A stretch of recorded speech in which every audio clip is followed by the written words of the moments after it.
வணக்கம். இன்றைக்கி நம்ம விருந்தோம்பலில் கேஸ்ட் அயர்ன் சீரீஸில் பாவக்காய் வறுவல் எப்படி குறைவான எண்ணெயில் சூப்பராக செய்யுதுன்னு பார்ப்போம். நான் இன்றைக்கி 250 கிராம் பாவக்காய் எடுத்திருக்கேன். நல்லா கழுவிட்டு இந்த மாதிரி நறுக்கிக்கோங்க. நடுவில் இருக்க வெள்ளை பகுதி அந்த விதையெல்லாம் ஃபுல்லாக எடுத்துகிட்டு நறுக்கிக்கோங்க.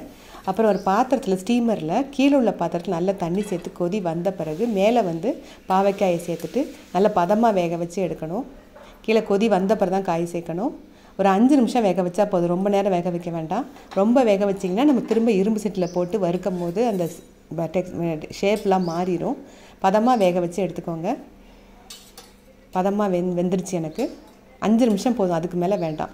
இந்த மாதிரி லேசாக பாருங்கள், கரெக்டாக இருக்குது. இப்போ அதை ஒரு பாத்திரத்தில் மாற்றிடலாம். இப்போ வேக வச்ச பாவைக்காயெல்லாம் மாற்றியாச்சு.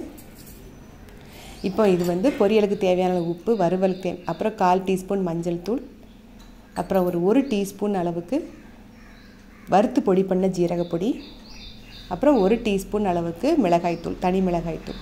இது கூடவே 1/2 கப்பு அளவுக்கு நீளவாக்கில் கட் பண்ண சின்ன வெங்காயம். சின்ன வெங்காயம் வதக்க வேண்டாம், இந்த மாதிரி தான் சேர்க்க போகிறோம். அப்புறம் ஒரு பாதி அளவு எலுமிச்சைச்சாறு. இதெல்லாம் சேர்த்து நம்ம நல்லா மிக்ஸ் பண்ணிடுவோம். ஃபஸ்ட்டே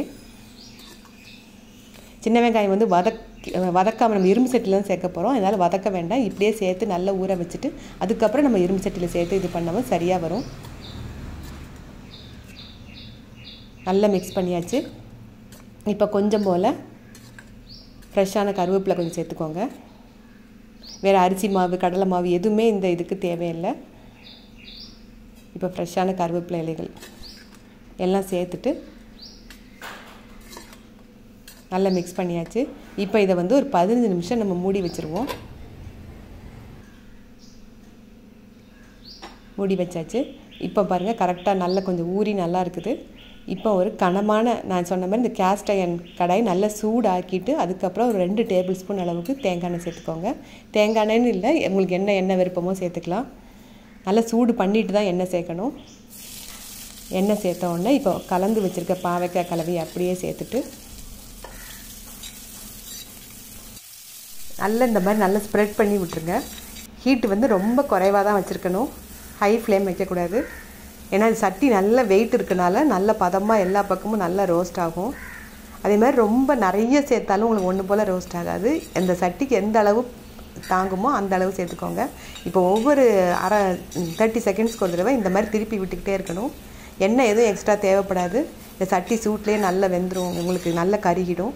இது ஆக்சுவலாக பார்த்திங்கன்னா இந்த கேஸ்ட் அயர்ன் வாங்கினதுக்கப்புறம் ரொம்ப வெயிட்டாக வாங்கிட்டோமே நினச்சேன். ஆனால் அது பார்த்திங்கன்னா நிறைய மேஜிக் பண்ணுது. இந்த கேஸ்ட் அயர்ன் கடாய் ரொம்ப குறைவான எண்ணெயில் அழகழகாக செய்ய முடியுது எல்லா ரெசிபீஸுமே. இப்போ நல்லா எல்லா பக்கமும் நல்ல ப்ரௌன் ஆயிடுச்சு. நல்ல திக்காக நல்ல ப்ரௌன் ஆகிடுச்சு பாருங்கள். நல்ல மொறுன்னு ஆக ஆரம்பிச்சிருச்சு. இப்போ நல்ல சூடு இருக்கனாலேயே இந்த ஸ்டேஜ்லேயே கேஸ் ஆஃப் பண்ணிவிட்டு அந்த சூட்லேயே ஒரு 1/2 மணி நேரம் வச்சுருந்தா கரெக்டாக இருக்கும். எவ்வளோ நேரம் ஆகும், கொஞ்சம் ஒரு 1/2 மணி நேரத்துக்கு அப்புறம் பாருங்கள் நல்ல கிறிஸ்பியாக மாறிடும். இப்போ இந்த சூட்லேயே வச்சுருக்க போகிறேன். நல்ல டார்க் ப்ரௌன் ஆயிடுச்சு பாருங்கள். நல்லா நம்ம ஃபஸ்ட்டு ஏற்கனவே சொன்ன மாதிரி ஸ்டீமரில் கொஞ்சம் வேக வச்சுட்டு செய்யும் போது பார்த்திங்கன்னா பதம் நல்லா வரும். கரெக்டாக உங்களுக்கு பதம் கரெக்டாக வருது. சின்ன வெங்காயமும் தனியாக வதக்கணும்லாம் அவசியம் இல்லை. இந்த மாதிரி மிக்ஸ் பண்ணிவிட்டு அதுக்கப்புறம் சேர்த்து பாருங்கள். டேஸ்ட் ரொம்ப எக்ஸலண்ட்டாக இருக்குது. இந்த பாவக்காய் பொரியல் ரசம், புளிக்குழம்பு, சாம்பார் எல்லாத்துக்குமே ரொம்ப நல்லாயிருக்கு. நீங்களும் இதே அளவுகள் எதுவும் மாற்றாமல் கேஸ்ட் அயர்ன் கடாய் இருந்ததுன்னா உங்களுக்கு அதில் செஞ்சு பாருங்கள். இல்லைன்னா கனமான சட்டி வச்சு செஞ்சு பாருங்கள், ரொம்ப நல்லா ரிசல்ட் வரும். நன்றி, வணக்கம்.